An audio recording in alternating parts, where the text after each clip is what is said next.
Let's go.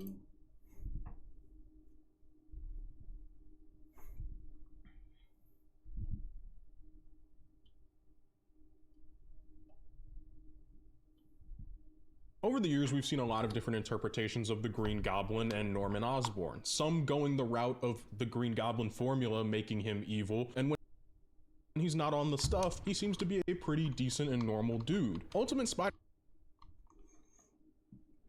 doesn't take that route at all. As a matter of fact, it stays more faithful to the Ultimate Comics that it's based off of, as Norman Osborn is evil to the core from the jump in that book. But even still, I wasn't quite prepared for just how crazy Norman Osborn would be in this show and just how insane he would be as the Green Goblin. And you know what else would be insane? If you were to like and subscribe to this video. Now, before we talk about Norman as the Green Goblin, I think it's very important that we get a good understanding of who Norman is as a character prior to becoming the Green Goblin. His entire motivation throughout the first season of Ultimate Spider-Man is to build his own spider army using Spider-Man's DNA and powers that he can sell to the highest bidder so that he can make as much money as possible. That's all Norman really cares about throughout a majority of this first season, and we see this especially within his interactions with his son Harry. Much like from the 2002 Spider-Man movie, he very much isn't that proud of his son. He sees him as lazy, and nothing Harry does will ever impress his father, unlike Peter. He very much seems to favor Peter, and that's shown through the first interaction we see between these three characters.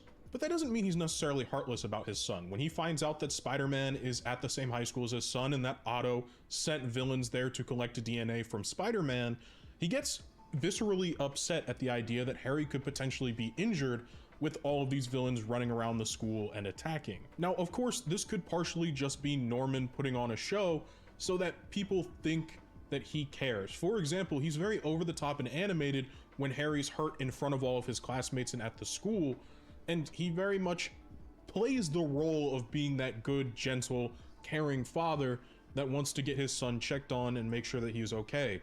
But as we'll see with another incident revolving Harry and hospitals later in the season, I don't think Norman cared as much about how Harry was doing and more about the public appearance of him being Norman Osborn and wanting to check on Harry. This entire first episode does a really good job of setting up the idea that Norman is a sleazeball, not to be trusted, and that he isn't a very good person. And we... Nigga, he's a goblin. What the fudge? I mean, no, I'm trying to think. In other series, was he that thoughtful? Kinda. I think like in his final moments he was. You know? I'm just thinking here, man. I'm just thinking, when was a sympathetic moment between him and Harry? Yeah, no, it's all just traumatic. It's just all like, oh, I did this so you can awaken in a demon's son. It's like that. That's how it was to me. See that come to fruition with all of the genetic experiments he does once he finally gets a sample of Spider-Man's blood. His goal is ultimately still the same, to make that crazy spider army he's so desperate for.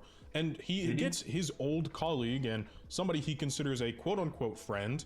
He views their relationship as being friendly. Otto, not so much. Something we'll talk about a little later in the video as well. But Otto's solution is to come up with the symbiote. Because why make a bunch of people have to be clones of Spider-Man in order to have your army, when instead you could create a suit that bonds with the person, gives them the power of Spider-Man, and have the ability to be able to take it away whenever you want to. That's a genius plan. Except for the fact that it goes horribly wrong because the symbiote, desperate to get back with Spider-Man, breaks containment, leaves the lab, and ultimately tries to go crash a party that once again endangers his own son, since Peter decided to attend Harry's party. And he doesn't really seem to care that much that his experiment— Bro, that was cool, bro. That thing got a taste for Peter's like, nah, I'm coming for you, bro. His own son. As a matter of fact, he is beyond elated to find out that it did such a wonderful job fighting Spider-Man and his group of heroes that S.H.I.E.L.D. has employed. He only keeps up the facade with his son in public that he was concerned and worried. We get a lot of mask-off moments with Norman where we see him at the end of episodes, especially with Dr. Otto Octavius, where he's really not trying to hide just how much of a terrible person he is. And it doesn't help that when his son gets the symbiote and starts going around being the Black Spider-Man, Norman doesn't even bother to check up with his son, like, at all. As a matter of fact, his son was actually the one who was trying to tell Norman that he had the black suit, and Norman was repeatedly brushing him off. As a matter of fact, Harry felt like, because of the lack of attention and affection from his father, and the fact that he felt like nothing he did was right or could get his father's attention, he purposefully bonded with the symbiote, tried to enslave it as best as he could, and ultimately that turned him into Venom, which completely defeated the purpose of what he was trying to do, which was impress his dad by being a hero like Spider-Man, who his dad is obsessed with. And Norman, at the end of the day, blows his kid off, doesn't care about hearing from him, and instead is just so overcome with how awesome Venom was. Little devil's advocate here, how is he supposed to know that Harry has the symbiote? I don't know, maybe check in on your kid every once in a while. As a matter of fact, once Harry kicks the symbiote the first time, a little piece of it stayed latched to him and would repeatedly make him Venom throughout the rest of the first season. And when Norman... Okay, that was him. My bad. I keep thinking it's Flash, but Flash can control it because... I don't know. Venom... Okay, not Venom. The symbiote. Just symbiotes in general. They copy the person they're born to. They enhance what you already are. But they can also take a part of you.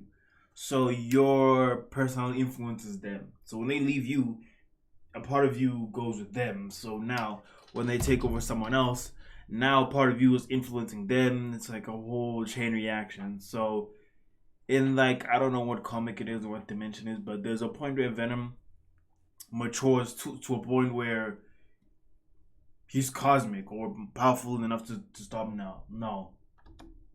Finds out that Harry is Venom, he couldn't be more excited. As a matter of fact, he doesn't want to separate his son from the Venom symbiote.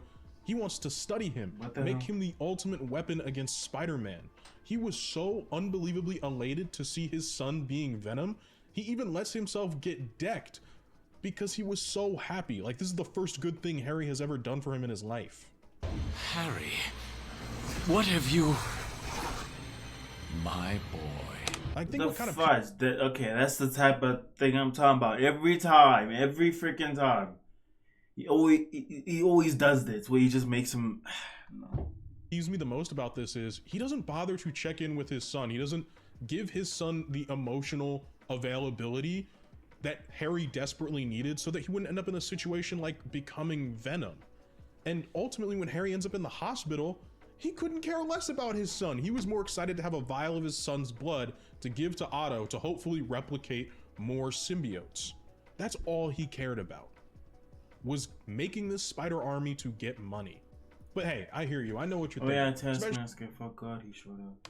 Especially in this economy, we all got to get our bread. We all got to find our money, right? But not like this. You know, treats Otto Octavius decently. This is the man that actually sees Norman for who he is. He doesn't have to fake a personality with Otto. Otto gets the true version of who Norman is. Maybe he's chill with him. The answer to that is no. As a matter of fact, he really rags on Otto and puts him under so much stress that anytime Otto fails, he crashes out. Like, for example, when he hired Taskmaster and Taskmaster failed to get a sample of Peter's blood, so Otto just completely trashes his lab because he knows the consequences from Norman Osborn are horrific. Let's just go through them, for example. Like later in the season, when Otto is actually able to successfully capture Spider-Man after Norman berates him for using goons and thugs to try and get Spider-Man, and Otto actually successfully catches Spider-Man, much to Norman's surprise, he demands that he immediately run tests, immediately gets all of the samples he needs from Spidey, and when Otto fails to do this in a timely manner and Spider-Man inevitably breaks out because this is Spidey's show, Norman decides to just blow up the entire lab Otto Octavius is in because he is...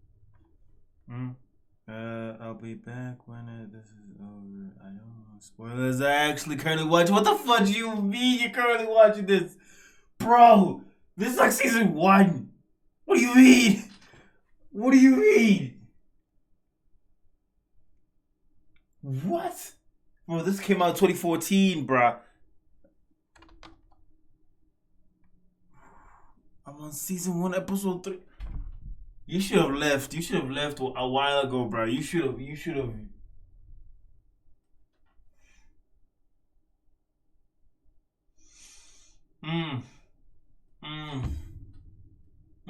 Okay. Yeah. Be back in like Oh, this is gonna be a long video. How do I manage this? Where's my freaking calculator? Ah, my calculator's far. 22 minus 7.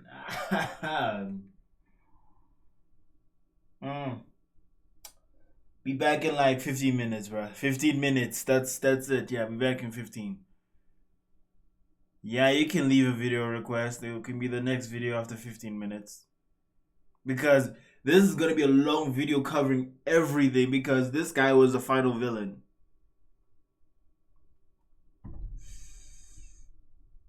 I feel like that's a spoiler with A though. He is a villain, but he leaves like a big impact in the show, so yeah. It's a murder mystery. Okay, let's see what it is. I'm gonna have to cut this out when I'm posting the video. Let me open a different tab. What is it? Just say it now, and forever hold your peace.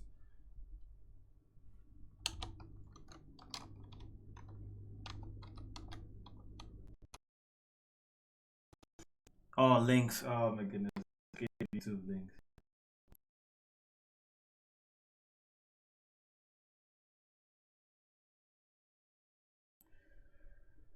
I think I'm not responding. Give it some time.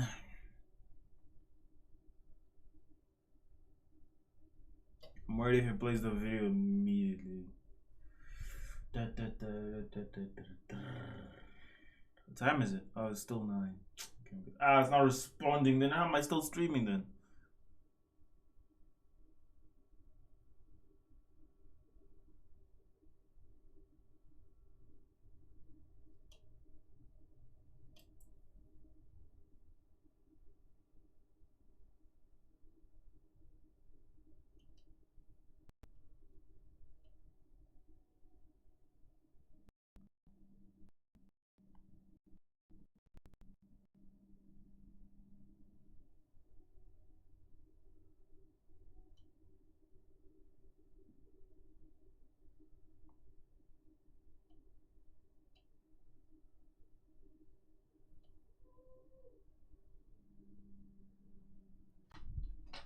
Ouch.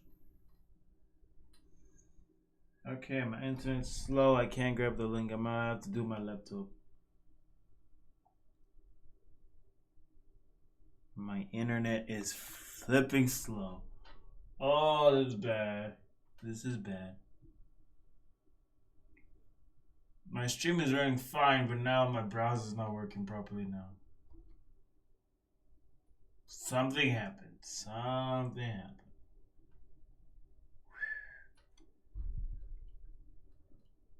No, don't run it. Okay, that's what messed it up. Okay. A lot of things got messed up. Let me just search it on my laptop because this thing is not doing great right now. I just want to see it. Open new tab. Let's see. You're not gonna see it. I'm doing it on my laptop, not on my freaking desktop because. Great. Oh. Let me pause it. It's a Mr. Ballin video? Oh, okay. Mr. Ballin. I love it. Yeah, I can do a Mr. Ballin video, no problem. Yeah, no problem, man. Mr. Ballin. Yeah, I can definitely do that after this video. Okay, my browser's back. Okay. You know what? Let me download it real quick so we can watch it after this one.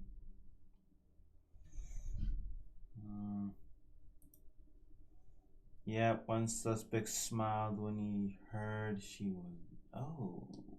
Oh. Sounds like an interesting video. Oh, let me download it.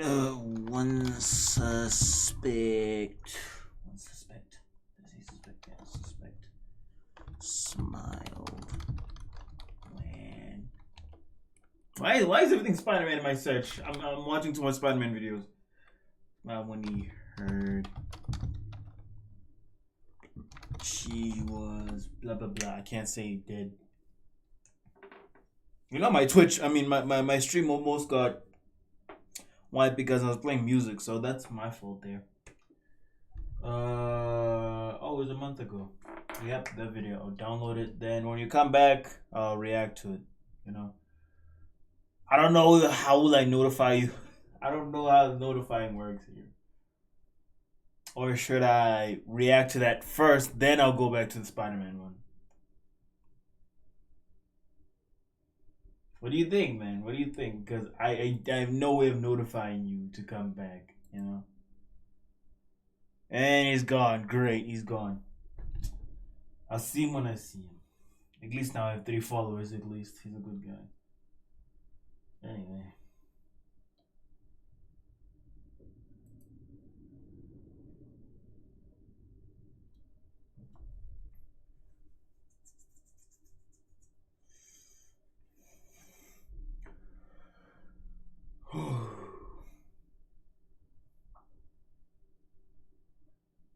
Over the years, we've seen a lot. Yeah, he's gone. He's gone. So let's continue.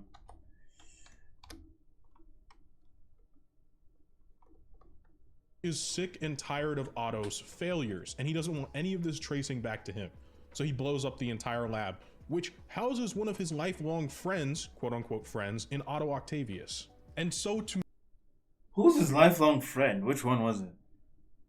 Lifelong friend. Lifelong friend. Who? Oh, you mean Spider-Man. Okay, now I see. Norman's complete and utter shock when Otto, a few episodes later, unbelievably pissed, decides to steal Tony Stark's tech, send an Iron Man suit after Norman, and when that fails, steal Tony's arc reactor specs, build his own arc reactor, build his own Otto Octavius Iron Man suit, and attacks Norman, attempting to expose him. And the fact that Otto isn't dead, yes, Norman has been keeping this man in a basement locked, working on projects, pretending to the rest of the world that Otto is dead so that he can work for Norman on some slave labor shit. And honestly, Norman the whole time is like, well, dude, I thought we were friends. Why are you attacking me? And at the end of the episode, this is after Norman fired him, by the way, because Norman did fire him. He then revives Otto, puts him in a tank, and says, you know, are you still here, bro? Are you still here? I'm seeing 3 viewers, bro. You said you don't want to get spoiled. I downloaded the video you wanted to watch. Maybe it's my fault on my part because I only saw 1 viewer. So I just assumed, bro, that you were gone. Nah, bro. Are you still here, mashed potatoes? Mashed potatoes, are you still here? Because this is like ending of season 1 right here. This is ending of season 1. Or beginning of season 2, if I can remember clearly, bro. Dude, I do not want to spoil you, mashed potatoes. No response. 4 viewers. Is that you, mashed potatoes? If it's you, are you here? I don't know who's here, bro. Who's here, dude? I'm scared now. I can't tell who's who. Y'all are not responding. I can't tell. Like, I'm looking at chat right now, okay? There's my screen and then there's chat. Where mashed potatoes say something. Are you still here? That's all I need to know.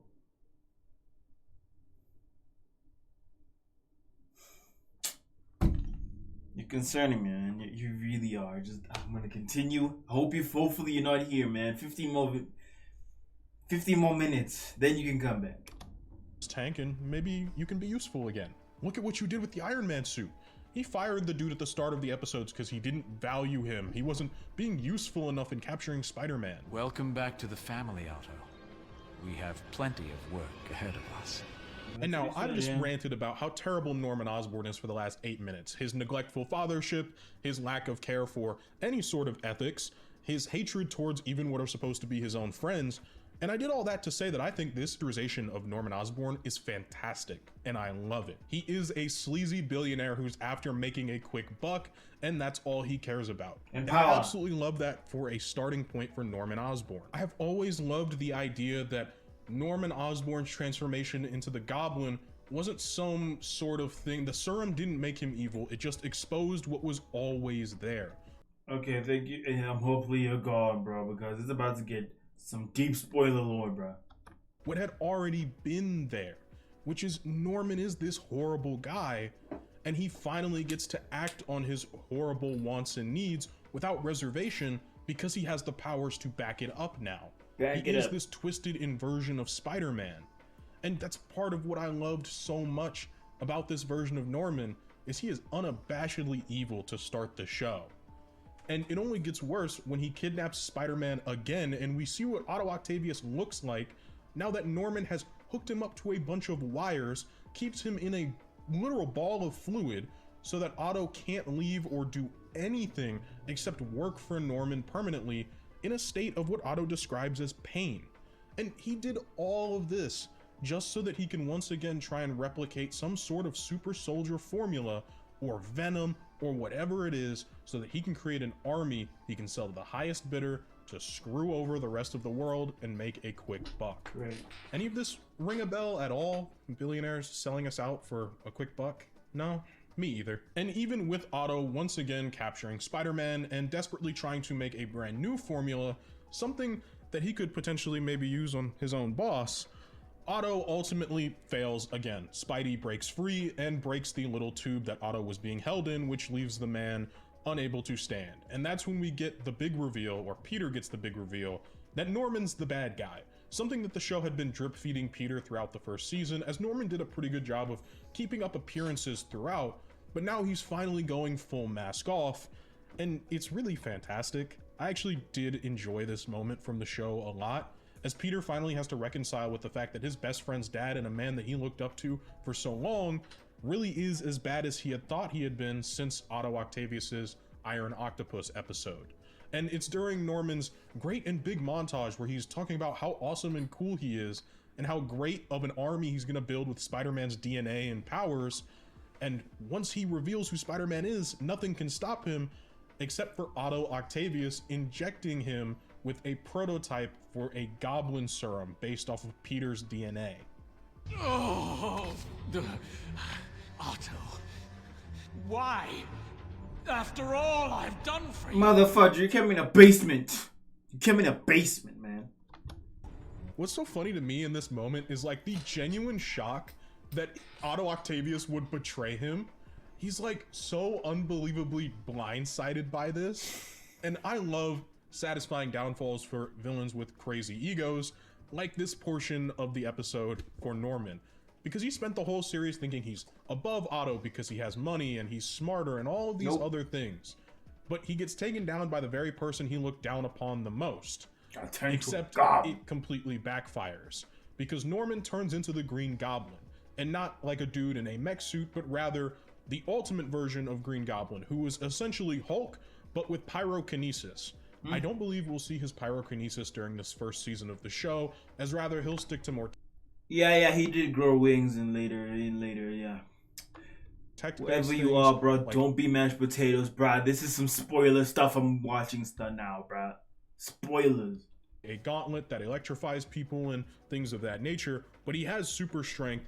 He looks cool as hell. He did. It was the coolest. Scary as hell. He kind of reminds me of Etrigan from Batman the Brave and the Bold. That kind of build.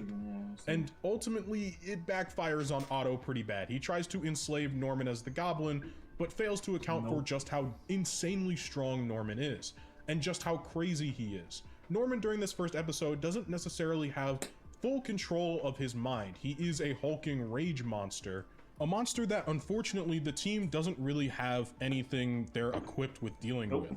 Now, as Norman progresses through these last few bits of the episode, he does gain his intelligence back, and what's more scary than a Hulk that is not only intelligent, but has the resources of Iron Man?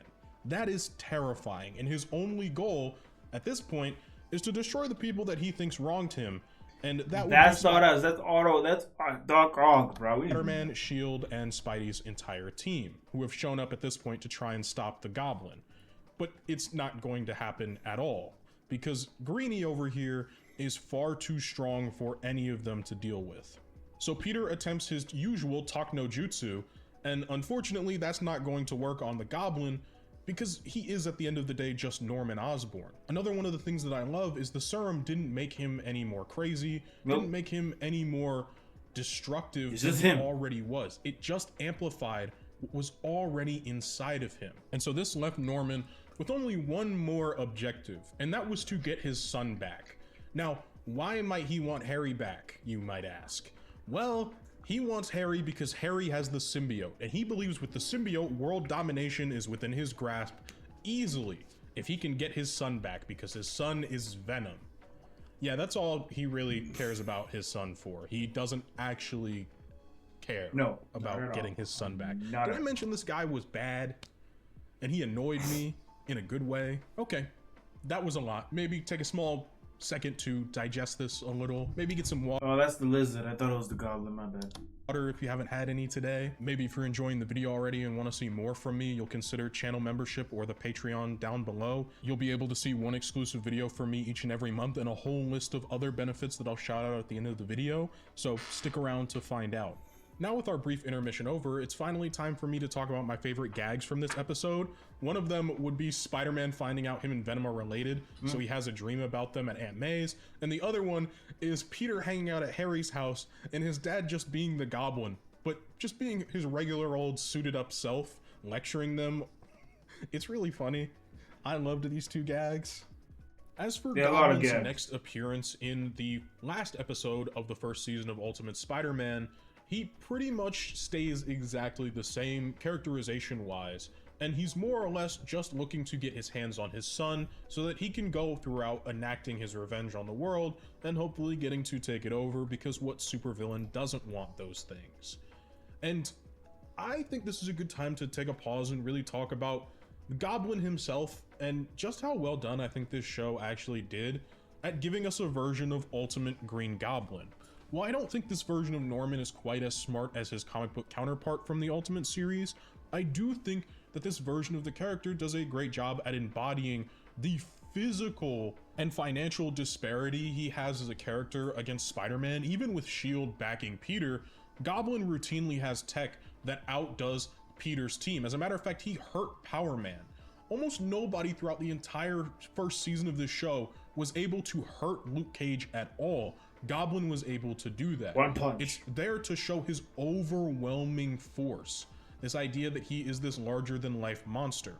I really enjoyed that portion of Green Goblin as a character. I really enjoyed Norman's personality throughout this entire show. Just how sleazy and evil he is unabashedly. You know, I love my nuanced villains, but at the same time, I really do think there is a place for just having a bad guy that's a bad guy. And Norman fills that role in the first season of Ultimate Spider-Man very well. I think as an overarching villain, he was great as well. They built Norman up as this threat slowly in the background, and so when he finally goes Goblin mode, it really does feel pretty earned, especially from a show that is mostly slapstick comedy and somewhat episodic, with the team doing different things every single episode. I think having Norman working around in the background the whole time was a really great setup. And it helps that I think his Norman Osborn voice is fantastic, both in Norman and Goblin form. The way that the two blend almost perfectly while he is Gobby, I really enjoyed that as well. It really sells that larger than life monster theme. Help me go back to being small and weak? A mere mortal jealous of Spider-Man? A cure? I am cured.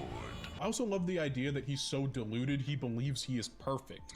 He's finally hit the apex. This whole time he has been— Well, that's the emphasis of a goblin, man. You think you're all bro, you're a problem.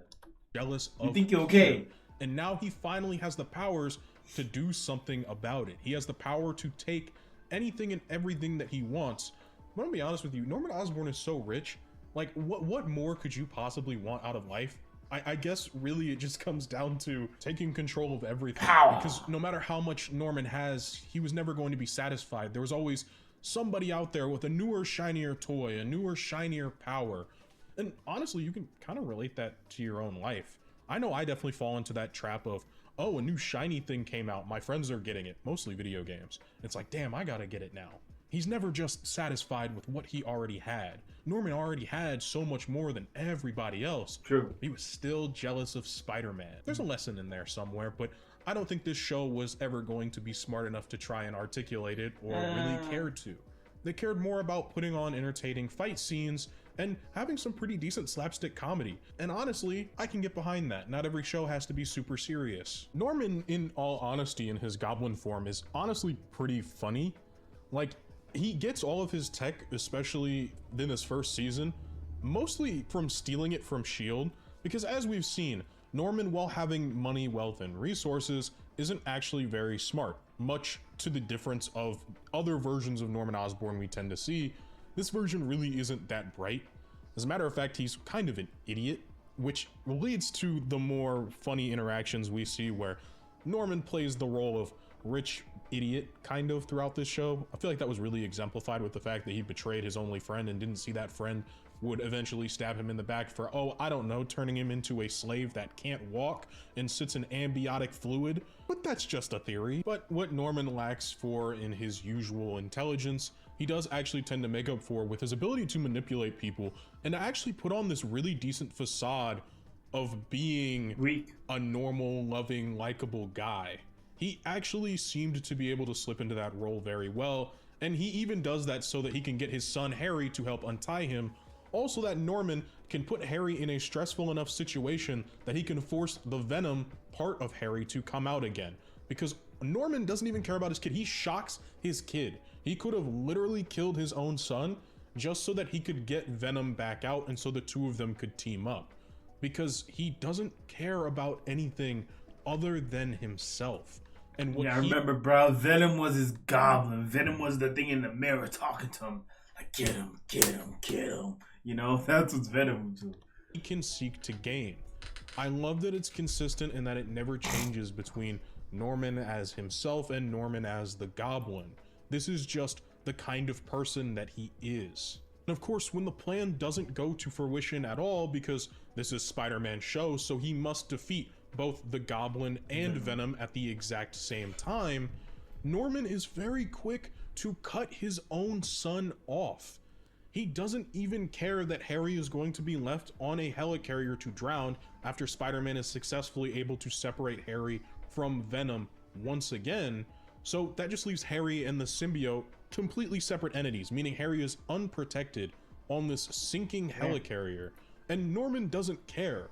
All he cares about is getting the Venom symbiote so that he can give it to somebody else that is more quote-unquote deserving of wearing this magnificent creature. So he's gonna collect the Venom symbiote and leave Harry, and all of that while also insulting his own son because he just doesn't care.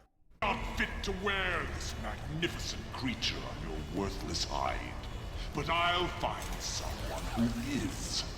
Our dance is far from over, Spider-Man. Didn't he put in like his gauntlet? I think I remember that. He put in his gauntlet. Another day. I think if you've watched my channel for long enough, you know that any person that is supposed to be in a parental role, not actually taking care of and being a part of their child's life, kind of pisses me off. Yeah. And this version of Norman exemplifies that trope a lot. And that's part of why I think he's such a great villain to hate. And that's part of the reason I ended up really enjoying this version of Norman Osborn and the Green Goblin. Because if you can genuinely get me to hate the villain, you're doing a fantastic job. And it doesn't help that at the end of the season, Harry blames Peter for all of this. Well, he blames Spider-Man because he doesn't know Spider-Man is Peter. And with Harry hating Spider-Man and Norman out in the wind, that leaves you with the question. Bro, this pose is just elite, bro. I feel like I can just edit it. It's just edit like some grills or something. I need this screenshot, boy. I need it. I can't. I'll do it later, bro. I need it. I just put some grills on him, bro. Make him look good. Damn. Where does Norman go next in that second season of Ultimate Spider-Man? Well, you'll just have to stick around the channel and find out. So maybe consider liking the video, subscribing, and maybe even going the extra mile and supporting me as a content creator through the Patreon with the link in the description and the YouTube memberships that I now offer as well. As I mentioned earlier, you'll get one exclusive video each month. And on top of that, there's a Discord where you can talk to people who are also fans of the channel or just interested in comic books in general. Finally, a shout out to my Hall of Fame tier member. Links for all of those will be in the Okay, so now it's been the video, and not a lot of spoilers, bro. Not a lot of spoilers yet, dog. So I don't know. To that person who was complaining that, okay, to Mashed Potatoes guy in the chat saying that he's not done with the series. Go catch up. Don't worry. They didn't talk about too much. I think that was like season 1 to 3. Season 1 to 3? Or season 1 to 2? I don't know, bruh. I watched that as a kid, so I wasn't paying attention to seasons. So yeah, you get the point, man. That's been the video, man. The Goblin. They didn't go too deep. I've seen worse of him. Maybe that's another video. Hopefully by then you be caught up. Anyway, it's been me. Peace. And done recording.